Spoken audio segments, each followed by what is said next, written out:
Hey everybody, this is Erico and I am back again. Hope you guys are doing well, even fantastic, because you're watching this video. China and their version of cancel culture and how it has gone to the extreme and it has everybody shook. A friend of mine just got his WeChat account being blocked for 3 days after he had a conversation with his friend talking about China's legal system and reform on legal system. So because of that, he could not use WeChat for many days.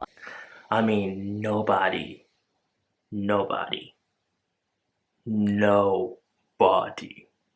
is safe. So in the recent coming days, China has really cracked down on social media profiles.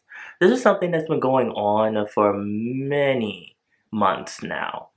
And China has their own watchdog system on the internet where there are actually people that go and filter out many of what they feel like is deemed inappropriate on different social media websites. To employ armies of human censors to police user-generated content on their platforms. We recently visited one company that has 1,200 people doing the job. One employee said it's like being a sanitation worker. They're also handing out fines to different companies that are basically people that come together and they do reviews on movies and books and pop culture, and the government has their hand in that too, and they're saying, well, do you want to become a ghost? Because, we can make you a ghost. Normal people. You're not allowed to say that. No, you're not allowed to do that. No, don't even mention that, because we will shut you down. We will shut you up. We will make it so that you don't exist online at all.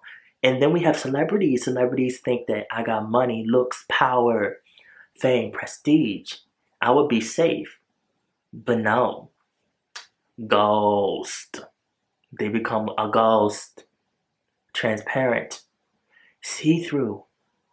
And all of a sudden, you don't see them anywhere on the internet. You might go and try to search them. And it's like that awkward kid in a class where everybody ignores them and they're in the corner. It's like they don't exist. You look at the search engine, you try to find them, they're nowhere to be found. Try to find pictures of them, they're nowhere to be found.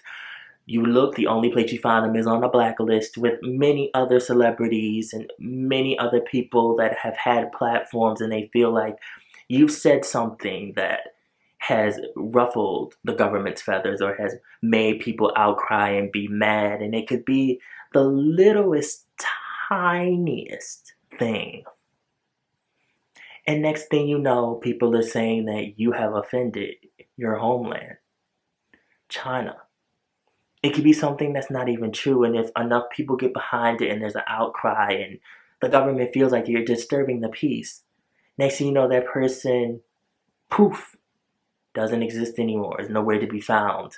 And even if the person tries to apologize, and I'm not going to say that every single Chinese citizen has the same mindset, because they don't. There are people that are very lenient and they say, well, he apologized, he learned from his mistake, or she learned from her mistake.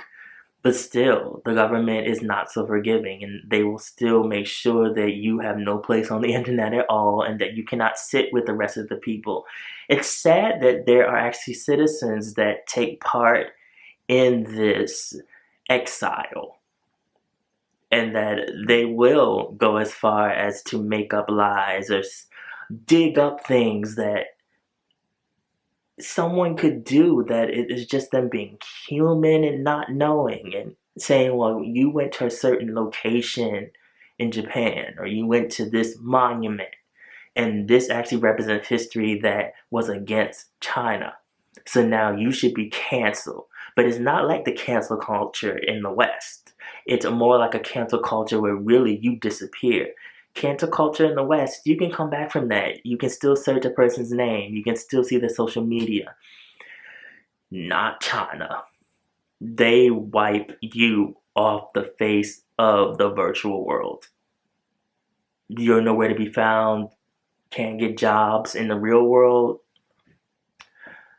People are now talking about this, especially people that have kind hearts that really follow these people and feel like, you know what, they're remorseful, let them come back.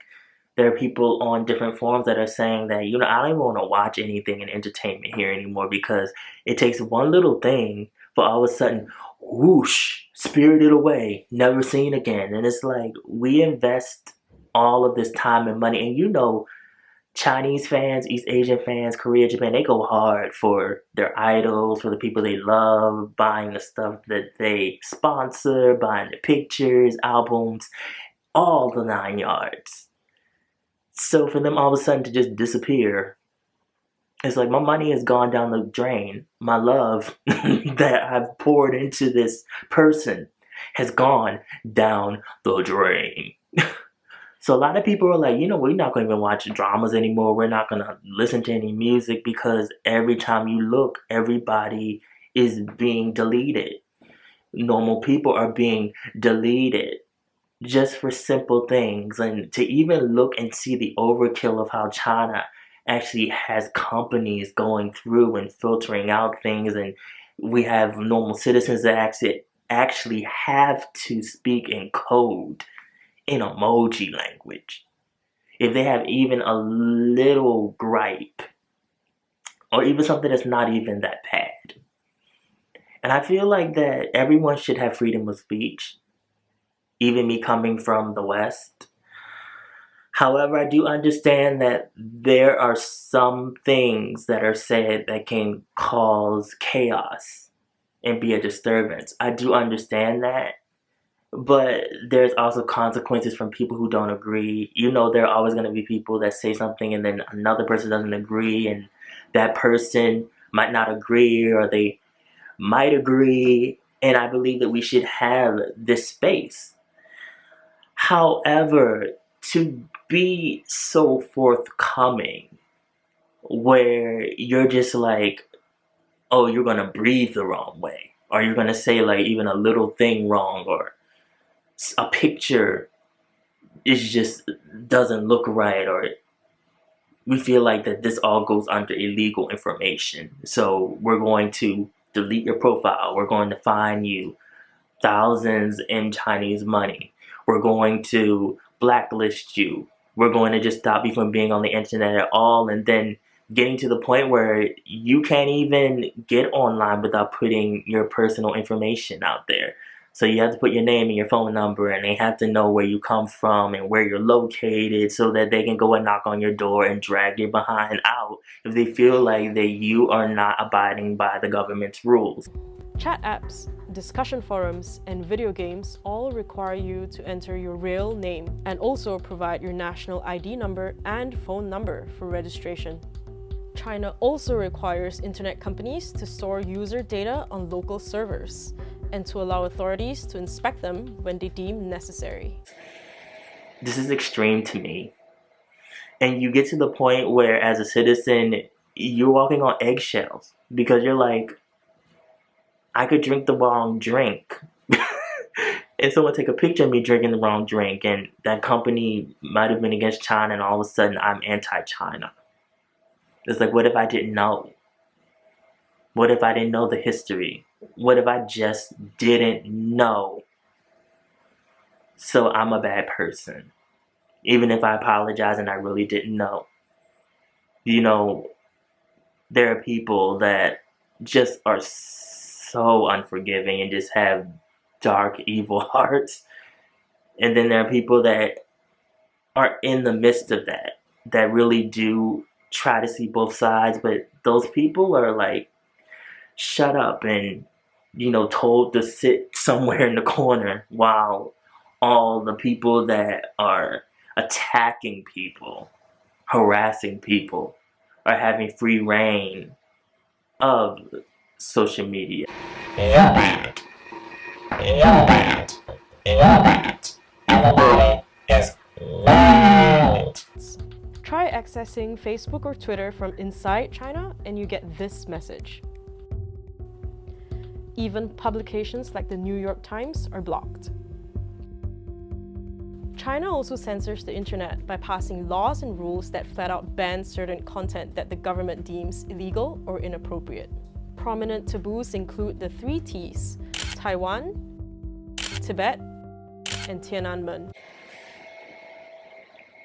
It's sad. They make entertainment not fun anymore. They make just being able to live your life and have an opinion not fun anymore. With everything that's going on in the world at this moment, with potential wars starting, stuff going on with trade, presidents not doing their job, presidents being evil, and just destroying life as we know it for their citizens. This is a lot to think about, you guys. How do you feel?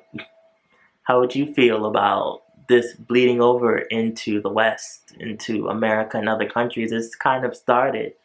But to know that we have social media like Instagram and Facebook, that they do kind of try to wipe off what they don't like, but imagine it being to this extreme. How would you feel about that? How would you navigate a life like that? Put below your thoughts. Follow me on social media, mostly my Instagram. Also have a blog on East Asian pop culture. The link is always in the description box below. And remember, be real, stay real, live in the real. And I will always be back. Thanks for watching. Thanks for the different opinions, different thoughts. See you in the next video.